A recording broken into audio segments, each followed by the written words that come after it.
Did the old prophets actually meet angels on top of mountains? Or were they highly intelligent beings from a galaxy far, far away? Today, we're taking a look at 3 well-known sightings of UFOs. Because let's face it, we're not alone, and the evidence is everywhere.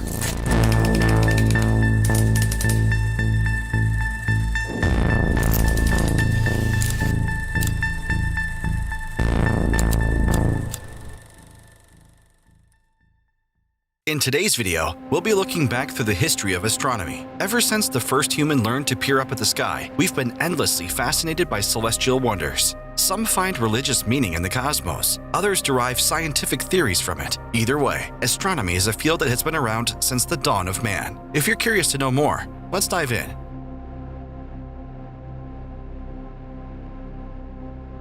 Many people believe astronomy as a formal discipline only began in 1543. That's when Nicolaus Copernicus set a steady course by proving that Earth revolves around the Sun. He was succeeded a generation later by Galileo Galilei and Johannes Kepler, who refined the heliocentric theory. Along with all their successors, they produced a detailed map of the universe. It's undeniable that these men contributed significantly to studying the cosmos, but astronomy's roots go much further back.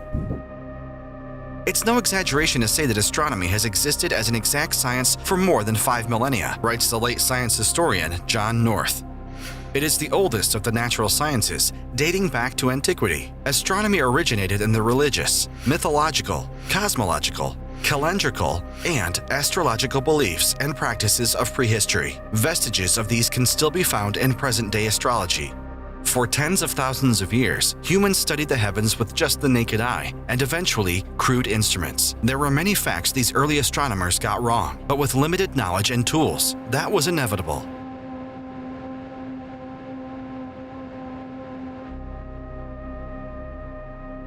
One of the oldest depictions of the stars is found in Lascaux, France. In the Lascaux caves, 17,000-year-old paintings adorn the walls. Most of them depict large animals, but hovering above the image of one bull is an unexpected addition. It is a cluster of small black dots that some scholars interpret as stars. Perhaps this depicts the eye-catching Pleiades. Paleolithic hunter-gatherers would have seen it vividly in the unpolluted sky.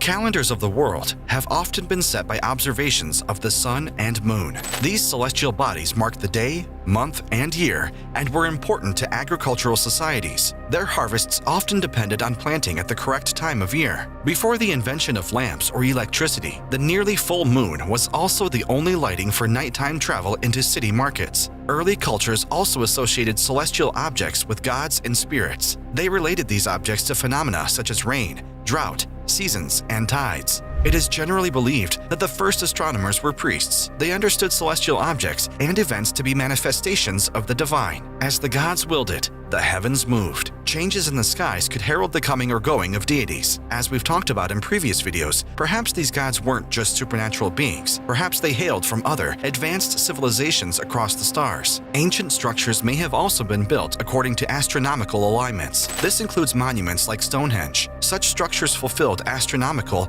religious, and social functions.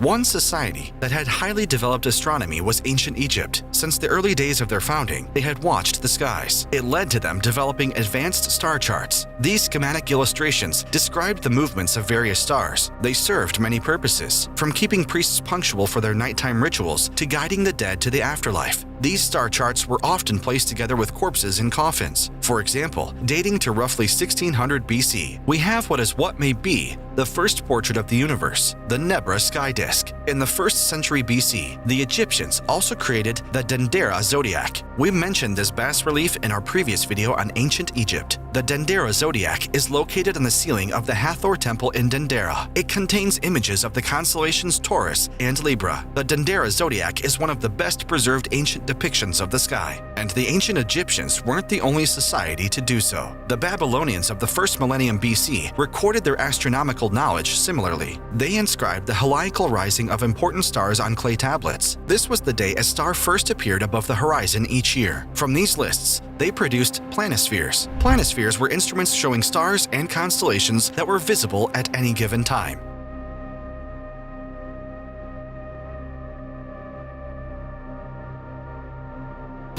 Further along in history, the Greeks and Romans would expand on this celestial knowledge. The word cosmos comes from ancient Greece. It signifies not just the universe, but the universe as a harmonious, well-ordered whole. Greek philosophers took what they found useful from the Egyptian and Babylonian traditions, but at the same time, they rejected the supernatural elements of astrology. Instead, these philosophers opted for celestial mechanics based on rigorous reasoning and mathematics. One of their methods to record the cosmos was the armillary sphere. Armillary spheres were globe-like models with several rings. These rings illustrated the motion of the sun, moon, and stars. Earth, in their mistaken belief, stood still at the center. This Ptolemaic model was named for the Alexandrian astronomer Ptolemy. It dominated Western belief until the 1500s. Subsequent spheres that accurately reflect Earth orbiting the sun are called Copernican. As for the Romans, our common modern calendar is based on theirs. It broke the traditional link between the months and phases of the moon. The year was divided into 12 almost equal months that alternated between 30 and 31 days. Julius Caesar was the instigator of this reform in 46 BCE. He introduced what is now called the Julian calendar. It was based on the 365 quarter-day year length proposed by the Greek astronomer Callippus.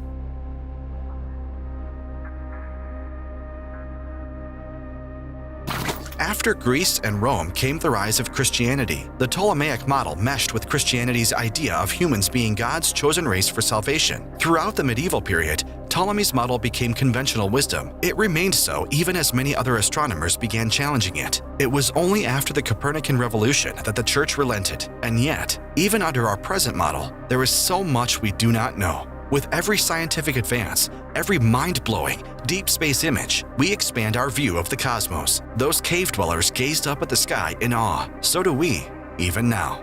Astronomy has come a long way since the early days of humanity. We have discovered so much about our universe, but so much more remains hidden. Are the gods sitting in the heavens watching us? Are there aliens instead? Perhaps we'll find out in time.